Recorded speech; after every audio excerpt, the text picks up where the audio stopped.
Welcome to 10-Minute Talks with Riverside Pride. Thanks, Lacey. Hey, I'm Asia Edwards, president of Riverside Pride, and today is Mackenzie. She's joining me to talk about harassment and discrimination.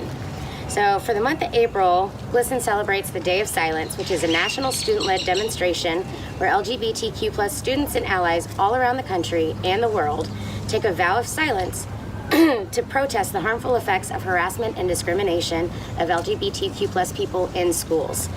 Started in the mid-1990s by two college students, the Day of Silence has expanded to reach hundreds of thousands of students each year.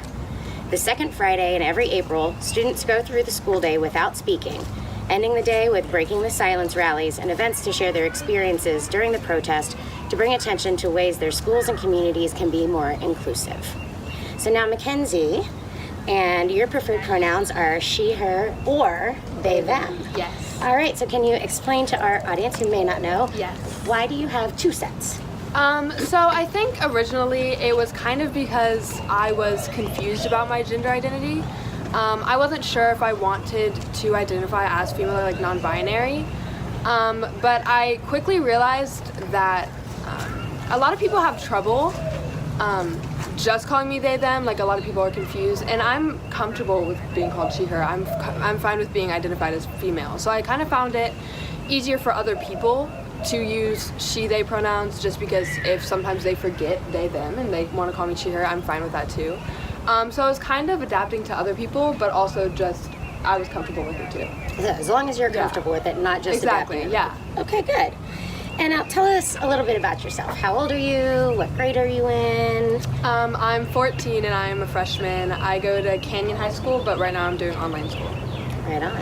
And now, how do you identify on the LGBTQ spectrum? I identify as pansexual. When I first came out, I identified as bisexual though. So that's probably confusing to a Yeah. lot of people that may not be part of the rainbow spectrum. So what's the difference between bi and pan? So, really you kind of have to start with like the gender spectrum. Like, some people will identify as female, male, non-binary, or like gender fluid, right? So really just being bisexual really just means you have a preference. So you could like male, female, male, non-binary, but it's all just about preference. Versus pansexual just really means you have no preference at all. Gender really doesn't come into play if I'm choosing like a partner. Awesome. Great explanation. Okay, we're going to need you to teach a seminar to the rest of us to be able to get our words out there. So how long have you been out? Like I said, I originally came out as bisexual probably a little over a year ago. It was when I first started TikTok, and I actually didn't come out to my mom or my family. My mom saw one of my TikToks where it was great. It was a great experience. But she was like super cool with it. But like I said, I originally came out as bisexual. I've been out as pansexual for like 4 months now, 5 months, so still a while. And has the tenor of support changed between being bi and being pan, or Not they at were all, just like, actually. okay? Oh, so my stepdad, I don't really think he knows what I identify as, but I don't really live with him at the moment. And we've never really been close. My mom has always been super supportive though. Actually, like the story of like how I came out as pansexual, I was explaining to her what it was because she's not super informed on like LGBTQ and the meaning of all of it. So I was explaining to her the difference between bisexual and pansexual. And my mom like describes me as like a super accepting and open person of everyone, right? So she was like, Kenzie, you kind of sound like you'd be pansexual. And I was like, well, speaking of, good for you to say. Segue, Mom. Yeah, so she was pretty much outed me to herself. So she was still super cool with it. That's awesome. Yeah. So let's flip over to the topic of bullying and harassment. So before you came out as either bi or pan, were you ever bullied just in general? Because sometimes kids are mean. Oh yeah, I was definitely bullied before, but I was a little bit of what you would consider like a nerd when I was younger. I was super involved in academics. I was huge into like UIL and reading, and I was a super social kid. The only time I would like ever talk to people or like get friends is if someone asked me for homework. So obviously that came with like a little bullying. But I don't think I was ever really bullied for like sexuality. I seemed pretty straight when I was younger. Okay. Yeah. I think a lot of us can identify as trying to identify as straight for a while. So after you came out, did the bullying change, get worse? Definitely. I don't think it happened too much at school until I started TikTok. And then obviously my gender identity and my sexuality became a lot more known and a lot more public. And then after that, I would have some people come up to me and say slurs or write notes. But I don't think it bothered me too much for the sole reason that because of TikTok, I wasn't only talking about my gender and sexuality, but I also was having people come to me and they were telling me things like I was making them more comfortable in themselves, and I helped people come out and I shared my experience a lot. So I think that kind of helped me adapt and push off the bullying because I knew I was helping people at the same time. So the amount of support you were getting kind of outweighed or overshadowed Definitely the bullying. That's awesome.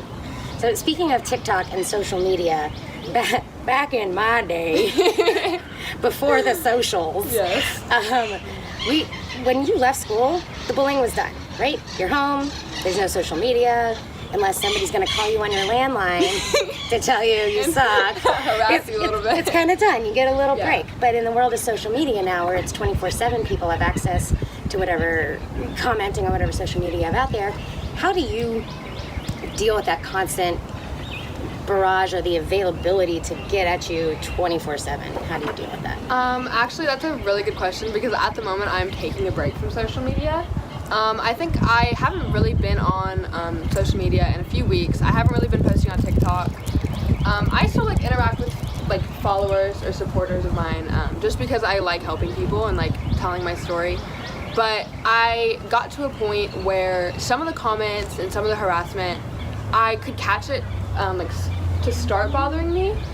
In the beginning, I was I really just didn't care. But eventually, having that repeated to you so many times, and I would have LGBTQ hate pages. They would text me and threaten me, and, say they would find where I lived and that they were going to I got death threats sometimes just because I would be on live. And in one circumstance, I had a girl and she was asking me advice on how to come out to her parents, and right afterwards I was getting death threats from different pages on TikTok. And obviously it's hard to report that because it's not there's any name or face behind it, right? So you can't really do anything about that. Obviously I did report the page, but it's not going to stop it from continuing to happen. Or they just make another page. Exactly. And that would happen a lot, and eventually I would kind of I get that I'm helping people, but you kind of have to step back and also think about your own mental health in the situation. And that's what I did. So that's why I'm taking a break right now. That's awesome. Smart of you to take a break. So, that kind of segues and answers part of the next question I had for you is how do you deal with the bullies, both interacting with them, the difference between just ignoring or going toe-to-toe with them, but then also how do you take care of yourself and how you deal with it internally? Before, I think in some circumstances, I will get defensive, but I try to catch myself when I do that. I try not to match hate with hate because I find that does not solve any problems. But at the same time, it's kind of hard to just sit there and take that, People just saying terrible things to you, it's kind of hard to just sit there and be whatever. So sometimes I'll catch myself before I say something because at the end of the day, informing someone and trying to help someone understand where you're coming from is a lot more helpful than hating, because a lot of hate and bullying comes from ignorance and just not understanding the situation. Yeah, you're absolutely right. I wish more people had those wise words and that wise mentality, because we get so much farther with progressing people out of the bullying and out of the harassment phase of being scared and threatened and all that stuff. We already got the 1 minute warning sign, which I feel like we're just going to be okay, it's going to be a 20-minute talk because you're fantastic. Thank you. And so let me wrap up with one last question, and I got to pick which one I want to go to. Let's do words of encouragement. So there's a lot of kids out there that are going through similar circumstances as you. They're trying to discover who they are with their sexuality, their gender identity. It's hard enough to just be a young adult. Oh, for sure. So navigating through all those waters that you seem to be doing beautifully, what advice would you give the other young adults out there? At the end of the day, don't rush yourself. If you're confused about sexuality or gender, there is no time restriction on when you need to figure that out. A lot of the times that can cause anxiety and just a lot of invalidation too. And I hate seeing that happen. So you just need to remember, like, you don't need to figure out in 2 days. You don't need to figure out in a week. It may take weeks, months, years even for people to come out and figure out who they really are. So just don't pressure yourself and make sure you put yourself before anyone else. Don't let people invalidate you, and if someone says that you're wrong for feeling the way you feel, don't listen to them, because you're not. And no one can tell you how to feel, and no one should be able to invalidate or restrict you in any way. Ah, yes. So if you want more wise words from Mackenzie, and I do, so tell the folks out there how to find you on the socials. On Instagram, you can find me at Eddie KTD, so EDDIE, and then just KTD. My Snapchat is kins.doty, and you can find me on TikTok at Eddie KTD as well. Awesome. Thank you so much for joining us. Thank you for You having have me. just been a ray of sunshine and wisdom. Thank you all for joining us, and we will catch you next month. Sweet. I could have